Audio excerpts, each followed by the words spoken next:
All right, well, the purpose of this video, let me kind of take my glasses off here, is to share with you some tips and tricks of the teaching profession. I guess I'm going to call it tips and tricks. These are things I just came across throughout the years, things I picked up on, things I've been told, just little things to make, I guess, our teaching life just a little bit easier.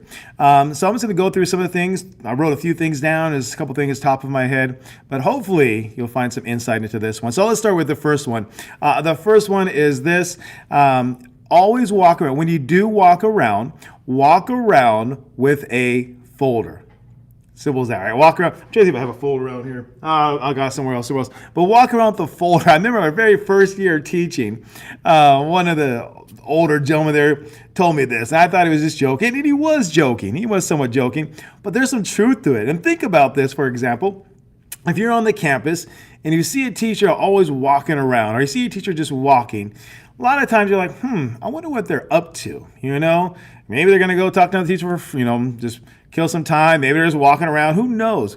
And now think about administration. If administration sees a teacher just walking around, they might like, they always seem just to be wasting their time, right? But if you put a folder in your hand, man, it looks like you're actually up to something. It looks like you're going to a meeting, an IEP. Looks like your lesson plan. Looks like you're doing something of importance. So as stupid as it sounds, give it a try. Walk around with a folder if you have to go somewhere around your campus. It just adds a little extra, importance to what you're doing, at least maybe in the eyes of someone who actually might be watching you. So that's the first little snippet. The second snippet here, now this is 100% true. And if you haven't found this out yet, make sure you know this. The second thing is this: always make copies before you need them. Always make copies before you need them. Oh my heavens, I cannot tell you how many times at the last moment I realized, oh my gosh, I need some copies. And so the morning of my lesson, I'll run to the teacher's lounge, and what happens? Paper. We're out of paper. Oh my gosh. Or if there is paper, something's wrong with it. Maybe it's jammed. Oh my gosh, I don't got time to fix this right now. Out of toner. You name it. Or there's a line of people waiting to make copies. And if you wait to the last moment, that's going to be so stressful. So stressful. And so for me, I really try to plan, lesson plan like a week in advance. Not that everything's set in stone, but I try to kind of think what I need to do for the upcoming week. And then I will make copies about a week before I need them. That way, if something goes wrong, no paper. If something goes wrong, no toner. If something goes wrong, that there is a line out the door, I'm not stressed about it. Because the worst thing about it is if you need something done right away and you can't get to it, it delays everything. It puts the stress on your entire day just because you can't make those copies. So definitely make copies way before you need them. So that's my second tidbit of advice for you. Next one, and when I first started teaching, I didn't quite understand how this would play out in my classroom. But if there is a job in your classroom that students can do, have them do it. If there's a job that students can do in your classroom, have them do it. Delegate that responsibility. Now, this requires some good classroom manager. This requires some planning ahead. But if you're able to do that, what you're going to find, it actually is a good way of relieving some of that stress you might have as a teacher. So I'll give you an example of how this plays out in my classroom. Students will actually grade their own work. All right, it seems simple, right? Students will grade their own work. So at the beginning of the year, I kind of go over how I'm going to do the grading. Like say, for example, our notes. I tell them for each note they take, they get a point. For each note they take a point. And so at the end of our notes, what I will do is I'll have students count their own grades. And so at the end of our notes, the end of a class period, end of 2 periods, whatever it might take to do the notes, they will count their own points. And then they will put the total, whatever they came up with, at the top of their paper. So students are doing their own grading. Easy as that. Easy as that. And then also what I'll do to add a little another layer to this, I'll actually tell students, okay, whatever you counted, here's their grade. I'll tell them, okay, you got 18 points, it's an A, 16, it's a B, and so forth. So not only do students count their own points, they get immediate feedback. Oh, there's that light again. Oh, hold on a second. If you saw me off screen, I was kind of just raising my hands out of the air, anyways. So the students also get immediate feedback on what they're supposed to do, or the immediate feedback on what grade they earn. So they know exactly how their effort pays off. Now, once again, if I have students do it, they do it. And so then what I'll do is I'll have students in my next period, one student in my next period, regrade the work, just in case students don't do it correctly the first period. Then somebody in the second period can regrade it and catch the mistake. And so once again, I have students do it. And so now they regraded it. And so I'm having students do the work. Then the following day, I have students pass back the papers. So I have students grading their own work. I have students, or another student recounting points. I have another student passing back papers. All these things is what I normally would have to do, but if I can have a student do it, it relieves that burden off of me. Plus, students like that ownership. They like that feedback. They like being part of the process. I'll give you another example. I have a board in my class, and in that board in my class is kind of like my calendar for the week. And in that board tells you what they're going to be doing, tells you what they're going to be learning, and everything else. Now, I used to write on the board myself, but two problems with that. One, it takes a little bit of time, and the other is I have awful penmanship. Awful penmanship. If you've ever been in my classroom, you know it's true. I have some of the worst penmanship around. I think it's because I'm a lefty. That's the reason I think I have bad penmanship. In fact, being a lefty, my son is also a lefty, and he says, "Dad, you cursed me with bad eyesight and being left-handed." One time I remember we were in San Francisco on a family trip, and as we're in San Francisco on this family trip, me and my son were so excited because they have a left-hand store in San Francisco. And so as we go into the left-hand store, all the products there are for left-handed people. The way the pen is shaped, the way the notebook is, and the spiral part of it's on the other side, and all of these things. The mug handle is different. And so, of course, me and my son were in seventh heaven. Like, this is amazing. Finally, people understand our struggle. And my wife says, "Man, I wish we had one of these for right-handed people." And I looked at her and I go, "Yeah, you do. It's called Walmart. What more do you want? It's a right-handed world." And so with that said, my penmanship is awful. And so instead of me writing on the board, I'll basically have one of my students, and usually what I do is I know the students that are reliable, students that have a good grade and all that stuff. I'll ask them, "Hey, instead of doing the first 10 minutes of the activity, which might be a warm-up, would you mind writing on the board?" And almost always they say, "Yeah, of course they would."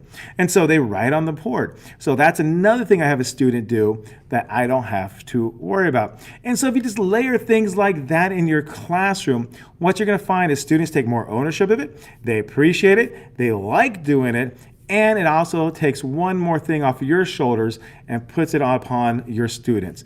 And so it's a win-win for everybody. So if students can do something in the class, have them do it. It takes a little more planning ahead of schedule, but it's definitely worth it in the long run. So let me see what else I have down here for my notes. Another one. Here we go.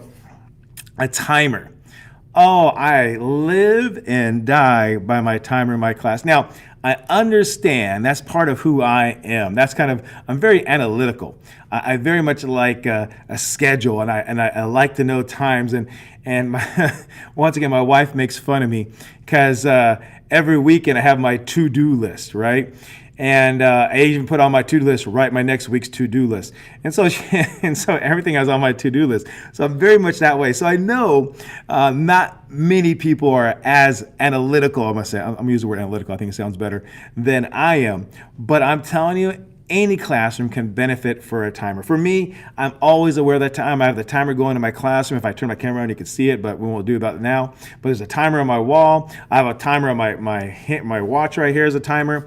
I always look at the clock behind me. I'm looking at a clock on the screen because I believe it's important to keep track of the time. It's a sign of respect, I guess, would say, to the students, that if I'm expecting them to work from bell to bell, if I'm expecting my students to put the effort in, if I'm expecting my students to work all the way through and give it their best, the least I can do is honor and be respectful of their time. Because the last thing I want to do is be in the middle of activity and I realize I'm off on that time. Next thing you know, they're late to the next class. It stresses them out and everything. So I'm very, very, very tedious.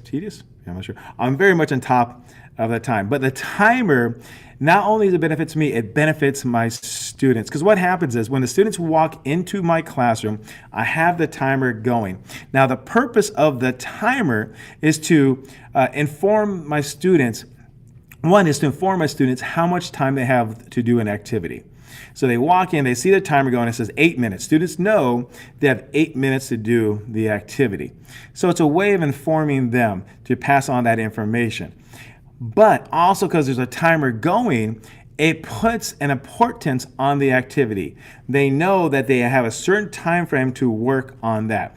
Because of that timer, this doesn't work for everybody. I want to make sure you're clear on this. It's not going to solve all your problems, but because of that timer, it puts more of importance on that assignment that they're work on, and you're going to see more students doing that than you have done before because there's actually a timer counting down the time. They know they don't have forever work, and they know they don't have the entire class period. They know they only got 8 minutes to do it. So it creates that sense of urgency for students. And so I live by the timer, and that's just for like when they first come in. Then for any activity, it's great. Any activity, it's great. Because once again, the idea is called chunking, right? You don't want to give everything to your students at one time. Give me my timer. Sorry, my light once more here. The idea is chunking, that you don't want to give the entire period to students to do one activity, because by doing that, there's only so much attention they can have. Now, I'll be honest, I'm guilty of this. I do that. But the timer helps when I don't do that. So let's say I have 3-4 activities a day. So for example, kids walk in, I have 10 minutes, 5 minutes, 8 minutes for a warm-up. They do that. And then I have another timer going after that, or at least I'm mentally aware of the time. For the next 20 minutes, we do notes, direct instruction. And then I have another timer going after that, which is maybe like 15 minutes where they work on an individual activity. And then maybe the last part of that, maybe like 5 minutes, 10 minutes, whatever else, it might be an exit tick or something like that. But if you could chunk it up, it's easier for the students. And the timer not only helps the students keep track of the time, helps us teachers keep track of the time as well. So a timer is something I would highly recommend in your class. And that's another teacher tip. Another teacher tip, I don't know if you could see it, but I'm standing up right now. And one of the best things that I have ever received, because once again, this teacher's like, hey, I'm gonna get rid of this. Does anybody want this?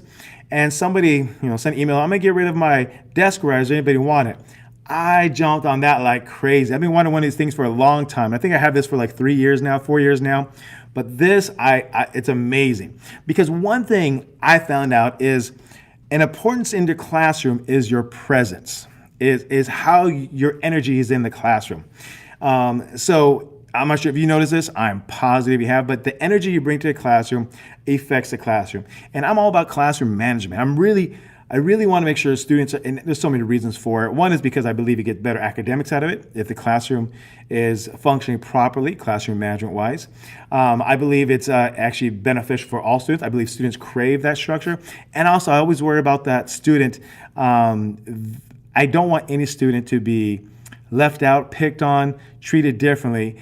And if I'm not in control of the classroom, that can easily happen. So by having this desk riser, it allows me to be present the entire time. Because if I'm sitting down at my desk, and once again, this might just be me, but I'm assuming you would probably find the same thing, that if I'm just sitting down at my desk, my presence is taken away. Because one of the words we use was proximity. Right? Proximity. If a student is misbehaving or something, you kind of get closer to them. That proximity, by doing that, sometimes alters behavior. But I know it's just by standing up, that alters the behavior. That's a form of proximity.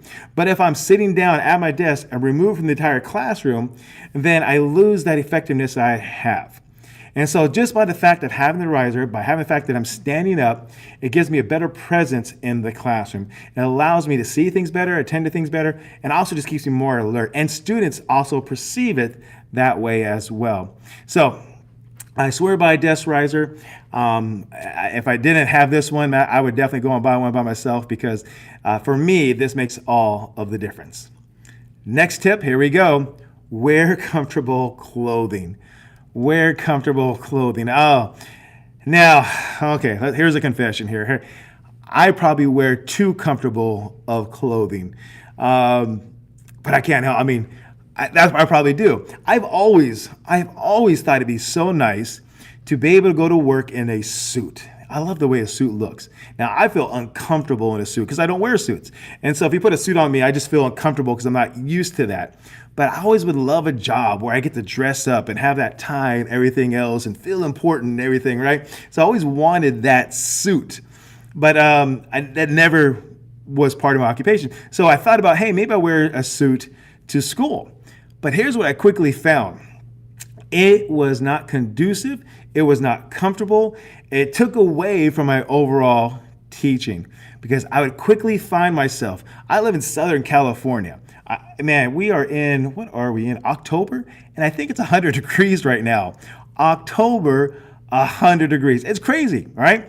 And so at the classroom, I have the air conditioner on, but it's still even hot in here. You can feel the air conditioner trying to work, right? It's just trying to work. And I'm in shorts and a short sleeve right now, and I'm hot in my classroom. So if I had this suit on with this tie and this shirt, as much as I would love the way it looks, as much as I love the way the image it sends out, the message sends out that I'm professional and everything else, I just cannot wear that long-term teaching. Because I would break a sweat in this classroom.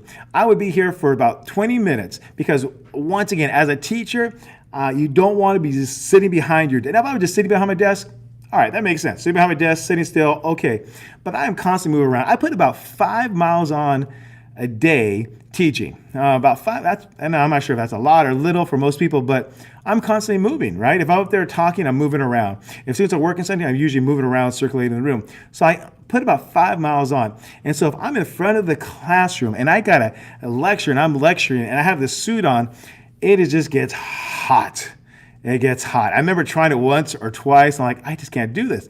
And then the shoes. If I have dress shoes on, oh man, I'm telling you, it is not comfortable. 5 miles a day, it is not. And so today, my philosophy is this, that if I really want to be the best teacher I can be, if I really want to be present with the students, if I really want to be involved and active in my classroom, I got to wear something that I can do day in and day out and be comfortable in with that.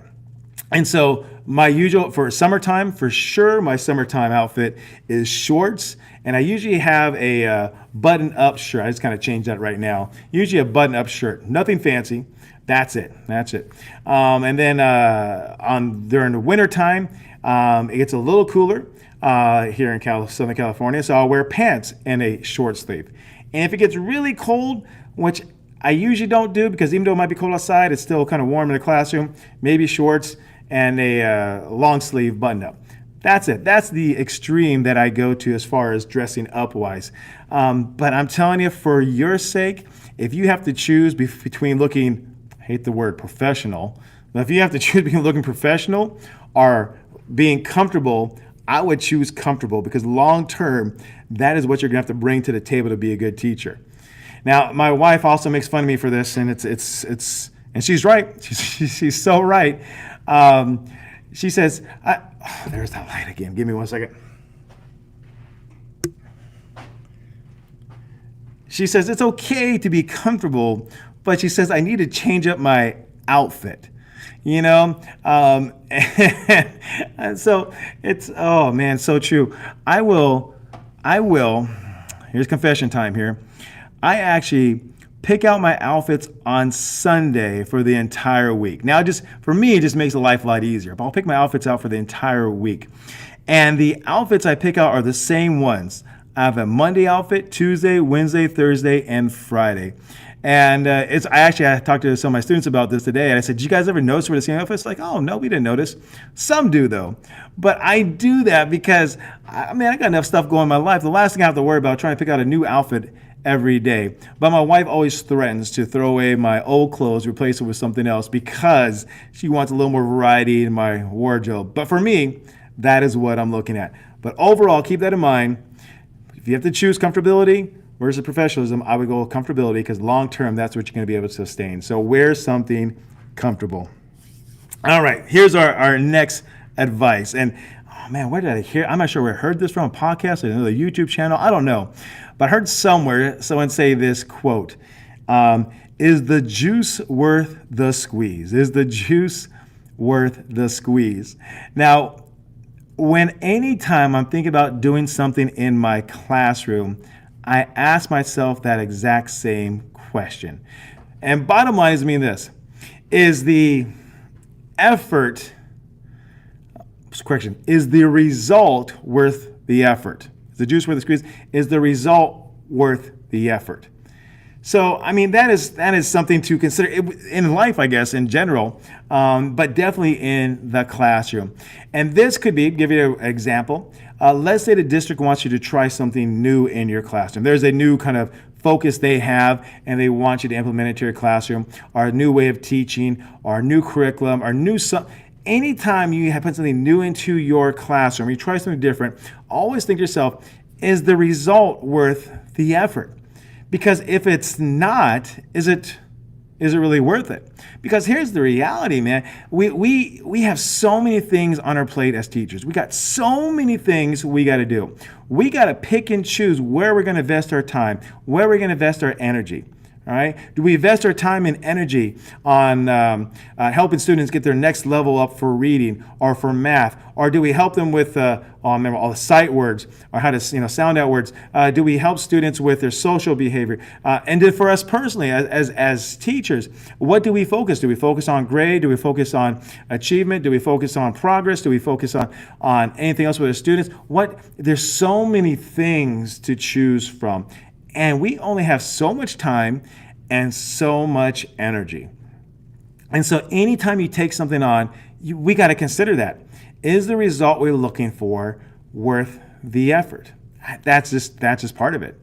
And so I think about this. I try to frame things in my life as well, definitely in teaching, about that. So let me give you a personal example here, just for teaching wise. So one thing we have going on right now is we want students to, I guess, talk with each other, communicate with each other more. Think, pair, share, Socratic seminar, student engagement with each other. So we want that. And so I keep thinking to myself, is it worth it? Is it worth it? Because what that comes with, if students are focused on talking to each other, what that comes with is maybe more disruptions, maybe more off-task behavior, more of everything else. So the result we're looking for, do students actually learn more by communicating with each other? Because if they don't learn more, then the juice isn't worth the squeeze. If the students really do not learn that much more, is it really worth taking on all those other issues?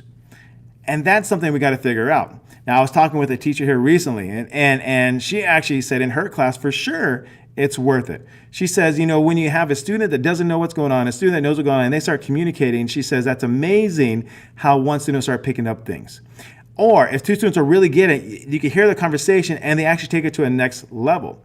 She says, for that reason, for sure, she didn't say these words, but for sure the juice is worth the squeeze. For sure, the result we're getting for the extra effort putting in is well worth it. And so when she says stuff like that, I'm thinking to myself, I can definitely see why it's worth it. But keep that in mind. So anytime you're going to take on something new, classroom or even outside of your classroom, think about, is the result worth all the effort you put in? Because it may be worth it. I mean, it may be a good cause, but is it worth all the extra effort? If it takes another hour or two to the lesson plan for only a percentage change, a small percentage change in academics, is that really the way you want to spend your energy and your time? So that's another thing to keep in mind. Is the juice worth the squeeze? All right, let's keep going here. Another tidbit of advice, another thing to consider is this. Back to the juice worth the squeeze, don't grade everything. I mean, just don't grade everything. I have 150 students. If I graded everything they did every single day, that would be at least 150 assignments I would have to grade a day, plus whatever else I might do. If it's 2 assignments a day, you can see how that can quickly become overwhelming. And so you have to think to yourself, what is the purpose of grading? Why am I grading? Now, there's grading for different reasons. One might be grading just to make sure students stay focused. And that's a lot of my grading is I have work. I just want to see the students put the effort in. So it might be one kind of grading. Another kind of grading might be to test their knowledge on something or maybe test their skills on things. So you have to really be understanding why you're actually giving students a grade for something. But if it's mainly just for the effort, not necessarily testing the skills, not necessarily testing the knowledge, but just to make sure they're going through the motions, completing the work, getting that foundation in. If that is your goal, then you could probably not grade all that work. And I've seen different things that come happen. So for example, here's one thing I might do. Let's say we're watching a video in my class and students have to answer questions on the video. The reason I have the questions for the video is because I want to make sure students are doing the work. I want to make sure students not just do work, but I want to make sure they're paying attention.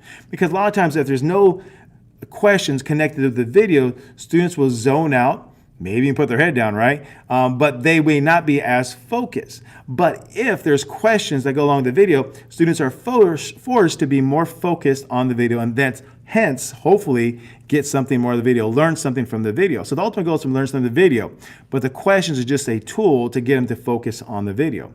So with that in mind, if my goal is not necessarily question everything they learn in the video, but just to make sure they stay focused, do I really have to grade that worksheet? Now, I do want to give kids credit for actually the work they put in. So I'm going to grade it, but how I grade it is different.